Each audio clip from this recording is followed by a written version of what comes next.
Doesn't matter how pretty the wall looks because you've whitewashed it. If its foundations are poor, if it's flimsy on the inside, if your theology isn't strong, you can be knocked over. Welcome to the Bible in 1 Year podcast, brought to you by two Brits and a Bible. Today is day 245, covering Ezekiel 13, 14 and 15. I love that start. We were just saying we've only got a few points, so we'll just take our time with it. Devin's immediately dragging out a couple of extra seconds on the start. So we usually filibuster as well at the start. I'm just going to dive straight in to test us. Eze 13, verse 2. So from verse 1 it says, "The word of the Lord came to me, son of man," banging nickname, "prophesy against the prophets of Israel who are now prophesying.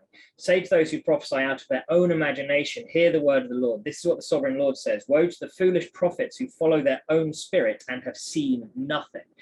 Right. And it was interesting because, I mean, this is something which we've chatted about quite a lot recently with the regards to false prophecy, etc., etc. But and what's interesting is I had it highlighted already, but then at church this morning, I was sort of just praying and going through stuff, and as the pastor was talking, and I was like, okay, what? And I can't remember the context of what it was, to be brutally honest. But I remember thinking, so I've started this new job back in March, so it was a few months back now, and like how I want to be pushing forward, I want to be progressing, and it's in sales, and I want to be doing well in the company. But I've said from the beginning, like, there are people that are working like 60 hours a week, and that's just never going to be me. But at the same time, I was like, nah, God, come on, let's do this. Let's take over the world, was the exact thought in my head. Like, no, I can do this. I can be number one in this company. I can really push and I can do this. And let's do it, God. Let's take over the world. And suddenly I was like, my terminology there, like, what do you mean take over the world? Peters, what are you doing? Like, and I was like, no, that's not God, basically, because I sort of felt it like God's like, come on, you can take over. And I was like, that's not God. God, that's not God's heart for me. Like, he wants me to succeed, to do well, to earn money for the family and be able to bless people. But it's not to take over the world, because that's pinky in the brain stuff right there. It is pinky in the brain stuff. That's hilarious. But also what's great is to see that there is this war, as Paul talks about, between the flesh and the spirit, right? Yes. And so the fleshly part of you, the still evil part of you, basically, the same as we all have that part, was trying to push you down one path. But luckily, the Holy Spirit was also checking you. Yes. And you know, fortunately, you have great discernment. And part of the way you get discernment, people, is you pick up this Bible and you get reading. All right. Anyway, I don't know why I always do that voice for that. Anyway, so we're going to have a real laugh having so few points today. But we're 3 minutes through and we've got quite a bit more to say. So Ezekiel 13, verse 7, have you not seen false visions and uttered lying divinations when you say, the Lord declares, though I have not spoken? Links exactly to what you were saying. Yeah. Be so careful not to speak on God's behalf unless you have clear backup.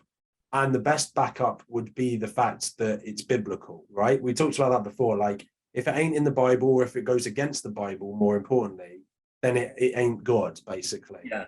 He can reveal to us anything he wants. He can speak to us whenever he wants, but he's not going to go against something in the Bible. Don't want to tread on anyone too much, but that's basically the issue with things like Mormonism. It's like, oh yeah, the Bible's great, but also there's this other book and this other thing, right? And it's like, no, that contradicts what the Bible says. I'm going to stick with the Bible. Thank you very much. Yeah, exactly. Anyway, like, the other thing, 90% of it is the same. It's that other 10% that the big issue lies. So yeah, right, yeah. And that's when Jesus talks about how the path is narrow, right? Because all it takes is one fairly significant wrong teaching to lead you way astray. Yeah, the other thing, the next verse, you mentioned that in 7, in verse 8, it says, because of your false words and lying visions, I am against you, declares God. Right. So it's not just like, you did all right. It's like, nah, if you're not on, you're off. It's a black and white type deal, isn't it? And that's exactly what Jesus says. I'm the way, the truth, and the life. No one gets to the Father except through me. It's either you're with Jesus or you're not. It is a binary choice. Yeah. I just wanted to add quickly on that first note. It kind of helps me understand Gideon a bit more as well, right? So the fleece, he wanted to check. He wanted to make sure that he wasn't misrepresenting God. So I actually I like that more now, because it's like, yeah, I'm pretty sure that was God, but am I 100% sure? And I think God would rather have a Gideon, honestly. I think he'd rather have someone who was cautious and made sure that the voice was really there than someone who's overconfident. You know what I mean? I do, yeah. It's an interesting whole point, that, because it makes me think about when Angel Gabriel was appearing to Mary and saying, you're going to have a baby, and she's like, how? She's questioning it to get the answer. And then Gabriel appears to Joseph. He's like, Mary's going to have a baby. And he's like, how? And he's like, you're not talking for a while. And it's like, whoa, they both question God, but I guess it's the heart posture in the why you're questioning God. Yeah. Than anything else. So, yeah. Right. Exactly. You can ask how in two very different ways, and God knows that. Yeah. Exactly. And that was very much me paraphrasing that. Yeah. We'll get there. Stay with it. Yeah, exactly. We're nearly in the New Testament. It's crazy. Anyway. We're like, wait, is this today? Yeah, we're on 2/3 of the way through, as of like 2/3 of the way through this episode, which we're nearly at. So, sick. Party, ooh. I hate post editing that. All right, Ezekiel 13 then. 13 verse 10. When a flimsy wall is built, they cover it with whitewash. Therefore, tell those who cover it with whitewash that it's going to fall. Rain comes, torrents, hailstones, etc. And whitewash just jumped out, and it's like your whitewashed tombs, which is something that Jesus tells the Pharisees again, isn't it?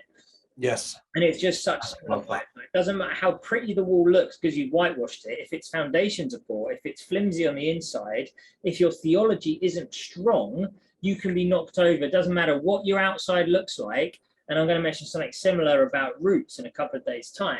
But like, there is no peace when a flimsy wall's covered with whitewash, because it's not how it looks, it's how it's structurally. 100%. Yeah, that's good. That is really, really good. And it reminds me of a lot of people at church who like dress up and like really try and show off and be like, you know, and that's not what God's looking for at all. Exactly. Anyway, Ezekiel. That's one of the things my mate has an issue with church, is how false people are, because it's like, how's life? Oh, great, lovely, fantastic. I think I may have mentioned it when we were recording previously. It's like, you need to be real with people. Yeah. When things suck, they suck. I want to just do a quick second point and then let you jump back if that's all right. Just because we're actually running out of time. I think we'll be all right though. As surely as I live, declares the sovereign Lord, even if these three men were in it, they could not save their own sons or daughters. They alone would be saved, but the land would be desolate. So 14 verse 16, even the great patriarchs can't advocate for others, because he's talking about Moses and David and Joseph, Daniel, Noah, and Job. Wait, different section. Carry on. Yeah. Anyway, it's talking about three great patriarchs. And my assumption is that they are considered righteous by God because they made the correct atoning sacrifices at that time. But just because they're righteous, just because they did good for God, doesn't mean that they can save others. That is reserved for Jesus, the only person that could actually save others. Yes, very true. Very true. I had a very similar point, and it is Noah, Job, and Daniel that he's talking about. And it's like, he's basically saying that just because they're praying for the city doesn't mean the city's going to be saved. They'll save themselves. Yeah. But I was like, is this something that's only in the Old Testament? Because it suggests that in other sin areas, praying for other people could bring them righteousness. It's kind of what it's hinting at. Yeah. Well, so in Job, God says to Job's friends, right, I'm not going to listen to you, but if you get my mate Job to pray for you, then I'll listen to him. Okay, so it's more about listening to their prayers rather than praying for their salvation. Right, I think so. And the only other thing I'll quickly say on that is, even if you live as we all do, in a deeply broken, sinful place, just remember that your actions and your choices save yourself. Even if everything around is burning, you can be saved. Yeah, and I'm going to chat about that tomorrow as well. The other thing I was going to say was very similar to the like seriously heavy bit you read the other day of like, if you're not speaking to people about God, their blood is on your hands. Right. Back in 13 verse 19, by lying to my people, you who listen to lies, you have killed those who should not have died, and spared those who should not live. Same thing. The way we talk to people could have such huge effects. Yeah, 100%, dude. Careful with the weapon of your tongue. Yeah, right. The most powerful weapon you have. I'll very quickly just slip in Ezekiel 15 verse 5. The symbolism of us as like a charred wood shows that God makes us the good that we are, and nothing else can. But other than that, that's all we got time for today. Tomorrow's readings, Ezekiel 16 and 17. Get reading, share this. We love you. Cheers.